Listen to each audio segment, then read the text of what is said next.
시험 공부를 시작하려는 사람들이 주의해야 할 점들을 정리해 보겠습니다. 먼저 교재 선택에 대해 이야기하겠습니다. 교재는 신중하게 결정하고 자주 바꾸지 않는 것이 중요합니다. 보편적인 교재를 선택하면 위험을 줄일 수 있습니다. 처음에는 필요한 책만 구입하고 모든 과목의 책을 한꺼번에 사지 않는 것이 좋습니다. 특히 고시와 관련된 과목은 고시 전용 교재로 준비하는 것이 바람직합니다. 시간 활용도 중요한데 절대적인 시간을 확보하는 것보다 집중력 있는 상대적인 시간을 확보하는 데 주력해야 합니다. 주위 환경에 시간을 양보하지 말고 시간을 최우선으로 두고 활용하십시오. 책 없이도 머릿속 지식을 끄집어내어 정리하는 연습을 통해 일주일 정도는 책 없이 공부할 수 있는 능력을 길러야 합니다. 의문이 생기는 공부가 더 능률적이므로 항상 공부한 내용을 머릿속에서 정리하고 연결시키는 습관을 기르는 것이 좋습니다. 써보는 연습도 필요합니다. 2차 시험을 대비하여 1차를 준비하는 것이므로 답안을 써보는 경험적 학습 능력을 배양해야 합니다. 남는 시간, 예를 들어 전철을 타고 가면서 답안 작성 구상을 하는 것도 좋은 방법입니다.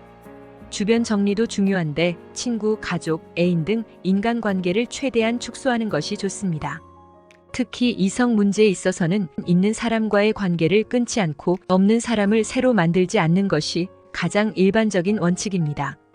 정보 부재의 불안감은 특별히 걱정할 필요가 없습니다.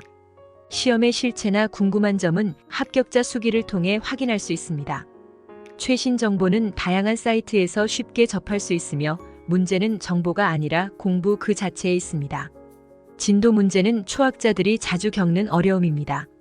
진도의 불안감을 느낄 필요 없이 각자의 적성에 맞게 진도를 조절해야 합니다. 법학은 각 개념이 서로 연결되어 있기 때문에 처음에는 샅샅이 보는 것보다 빠르게 전체를 훑어보는 것이 더 도움이 됩니다. 공부하는 동료를 만나는 것도 좋습니다. 서로 묻고 답하며 토론을 통해 경쟁심을 느끼고 자극받을 수 있습니다. 단, 너무 가까워지는 것은 경계해야 합니다. 고시 잡지를 가끔 구독하는 것도 도움이 됩니다. 고시계나 고시연구 등의 잡지에는 논문 모범 답안 등이 실려 있어 유용합니다. 대학 도서관을 활용하는 것도 좋은 방법입니다. 수많은 참고 도서를 모두 구입할 수 없으므로 대학 도서관에 가서 필요한 자료를 축적해 나가는 것이 좋습니다. 좋은 자료는 합격의 견인차가 될 수 있습니다. 자료 정리 및 분량 조절도 중요합니다. 자신이 정리한 어려운 문제들은 반드시 기록해두고 자료들을 정리하여 시험에 대비해야 합니다. 공부량도 적절히 조절하여 건강에 무리가 가지 않도록 해야 합니다. 책을 볼 때 각도와 조명, 책과의 거리 등을 신경 써서 눈을 보호하고 적절한 운동을 통해 신체 건강을 유지해야 합니다. 컴퓨터를 활용하는 것도 유용합니다. 공부하면서 자료 정리를 워드 작업으로 하거나 노트북을 활용하면 지루한 공부가 재미있게 변할 수 있습니다. 단, 컴퓨터를 이용해 게임만 한다면 오히려 독이 될 수 있으므로 주의해야 합니다. 마지막으로 행동하는 공부를 하십시오.